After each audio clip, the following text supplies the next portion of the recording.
Good evening, you're watching News Mongolia and World. I'm your host, Daniel Gambatar. And for top stories, President of Mongolia Khurelsukh state visit to Vietnam strengthens diplomatic ties. Direct flights between Mongolia and Czech Republic to be operated. And Horsehead Fiddle Festival was held in USA. And for the news, stay tuned.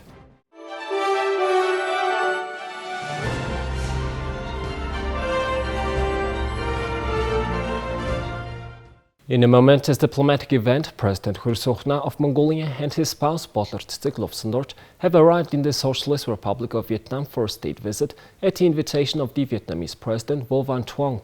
The visit, which spans from November 1st to November 5th, 2023, is set to strengthen the bond and friendship and cooperation between two nations. The official welcoming ceremony for President Khurelsukh and his wife took place at the Presidential Palace Square, where President Vo Van Thuong and his spouse Phantin Thanh Tham greeted them with a warm reception.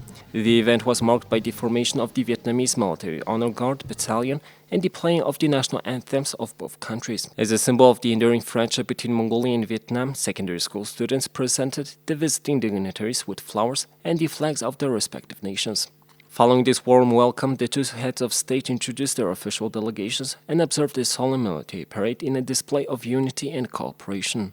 Subsequently, both presidents engaged in official talks. On the same day, President Khurelsukh and his spouse paid their respects to Vietnam's fallen heroes at the Memorial of the Revolutionary Martyrs in Hanoi. This visit was marked by a heartfelt ceremony as they were greeted by the Military Honor Guard Battalion of the People's Army of Vietnam. The Memorial of the Revolutionary Martyrs stands as a poignant tribute to the brave soldiers who sacrificed their lives to safeguard Vietnam's sovereignty and independence. President Khurelsukh, along with his spouse, then paid their respects at the Ho Chi Minh Mausoleum, the final resting place of the Vietnamese revolutionary leader and president, underscoring the historical ties between two nations. The state visit of President Khurelsukh to Vietnam is poised to further deepen the diplomatic relations and foster cooperation between the Socialist Republic of Vietnam and Mongolia. As they engage in discussions and cultural exchanges during the visit, both nations look forward to a brighter future of partnership and collaboration. The 8th session of the Joint Committee for Economic Cooperation between the governments of Mongolia and the Czech Republic was held in Lombardy City from October 30th to 31st, 2023. The Intergovernmental Joint Committee meeting was presided over by Mongolia's Minister for Labor and Social Protection, Botlan Toya, representing the Mongolian side, and the Czech Industry and Trade Deputy Minister, Marian Piecha. During the course of this important session, a wide range of issues were considered. These discussions primarily focused on strengthening the long-standing and friendly relations between Mongolia and the Czech Republic, stimulating economic ties, boosting trade volume, and fostering collaboration within the private sector. The parties delved into various areas of cooperation, including trade, investment, industry, infrastructure, environment, and agriculture. The session concluded with the signing of a protocol that encapsulated the key results and agreements reached. It was agreed to operate direct flights between Mongolia and Czech Republic from 2024. There are about 12,000 Mongolians residing and working in the Czech Republic.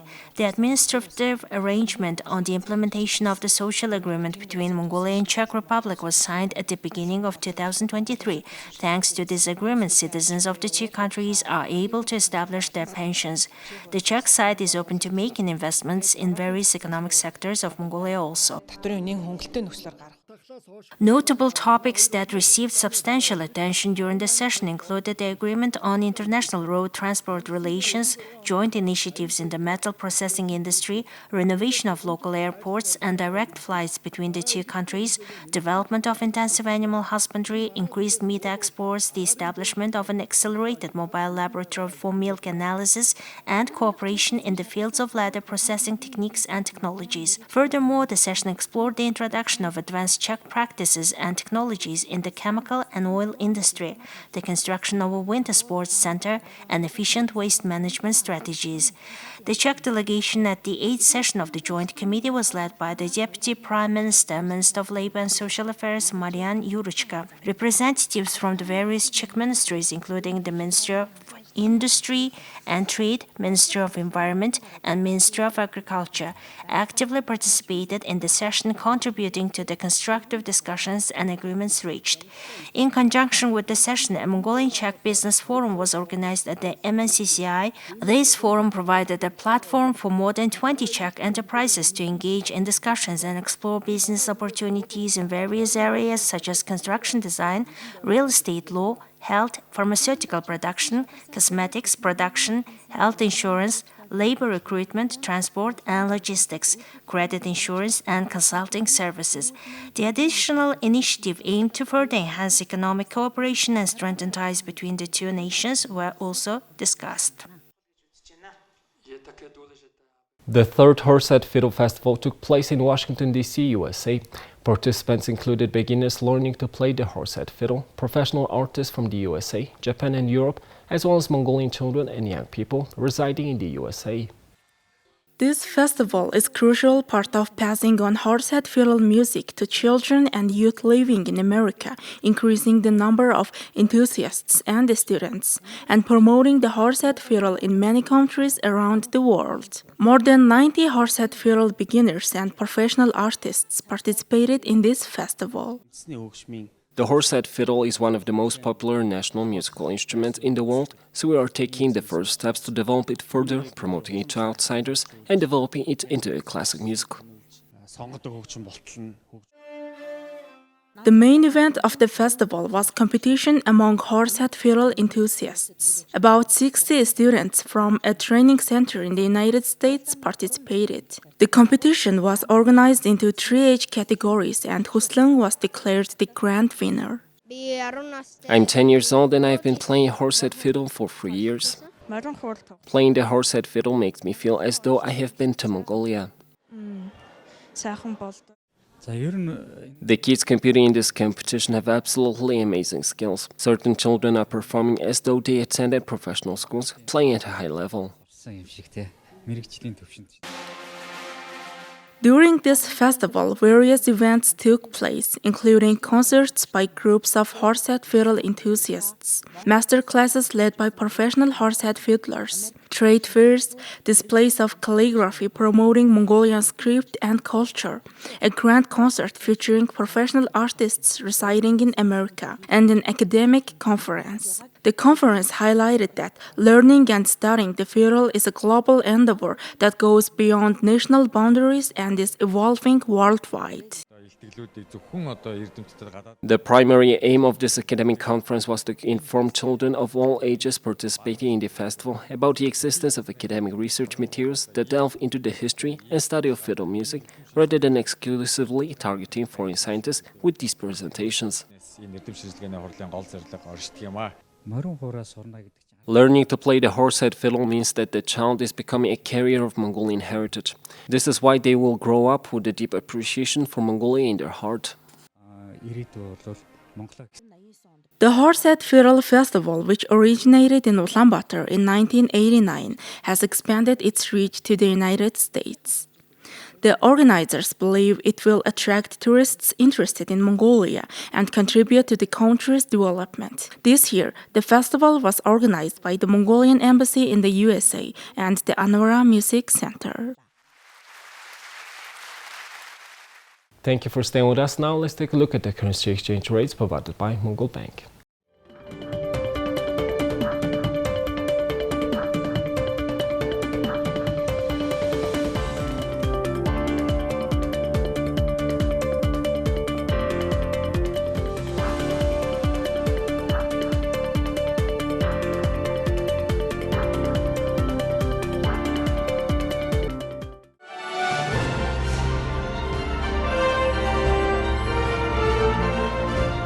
Here's the international news from our partner agencies. Digital officials, tech company bosses and researchers are converging Wednesday at the former code-breaking spy base near London to discuss and better understand the extreme risk posed by cutting-edge artificial intelligence. The two-day summit focusing on so-called frontier as a notched up an early achievement, with officials from 28 nations and the European Union signing an agreement on safe and responsible development of the technology.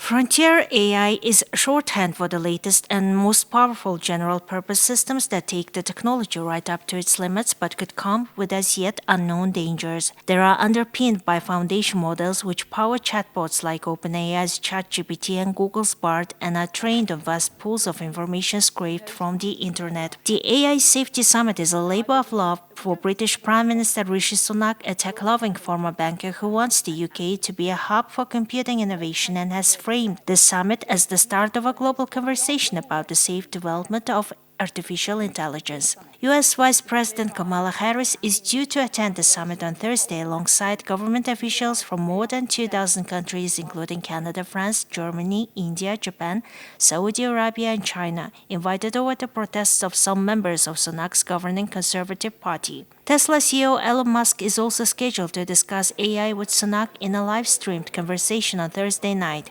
The tech billionaire was among those who signed a statement earlier this year, raising the alarm about the perils that AI poses to humanity. European Commission President Ursula von der Leyen, United Nations Secretary General Antonio Guterres, and executives from U.S. artificial intelligence companies such as Anthropic, Google's DeepMind, and OpenAI, and influential computer scientists like Yoshua Bengio, one of the godfathers of AI, are also attending. In all, more than 100 delegates were expected at the meeting held at Bletchley Park. This is no time to bury our heads in the sand. And I believe that we don't just have a responsibility, we also have a duty to act, and act now. So your presence here today shows that these are challenges we are all ready to meet head on. The fruits of this summit must be clear-eyed, understanding routes to collaboration and bold actions to realise AI's benefits whilst mitigating their risks. We allow it to become self-deciding. We will compete as nations. Competition is a good thing. It brings out the best in us and allows us to innovate. But even as we compete vigorously, we must search for global solutions to global problems.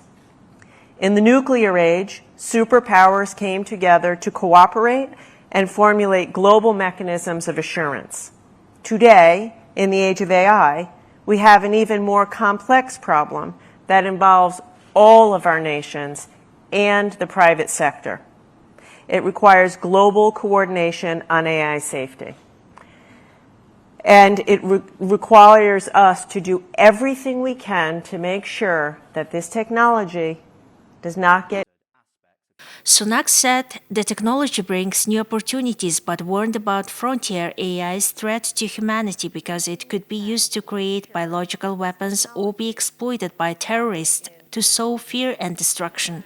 Only governments, not companies, can keep people safe from AI's dangers, Sunak said last week. However, in the same speech, he also urged against rushing to regulate AI technology, saying it needs to be fully understood first. Our next story, Iranian Supreme Leader Ayatollah Ali Khamenei on Wednesday called on Muslim nations to stop exporting food and oil to Israel over its airstrikes and military offensive in the Gaza Strip. Khamenei made the comments to students in Tehran. He had earlier praised Hamas after its October 7th attack on Israel. Iranian Foreign Minister Hossein Amir-Abdollahian earlier suggested an oil embargo on Israel, though there has been no sign that energy flows to the country have been affected.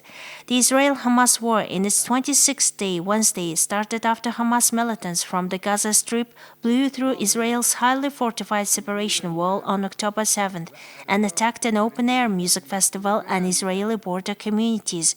They killed scores of people and abducted men, women, and children, including elderly and disabled. The United Nations said that Hamas' indiscriminate killing of hundreds of non-combatants, including children, and the abduction of about 200 others as hostages and human shields in Gaza is a crime under international humanitarian law. Israel launched airstrikes on the Gaza Strip and sealed it off from food, fuel, and other supplies in retaliation for a bloody incursion, vowing to destroy the militant group. Well, that's all for today. Thank you for staying with us. We'll see you tomorrow with more news and updates. Have a nice evening. Goodbye.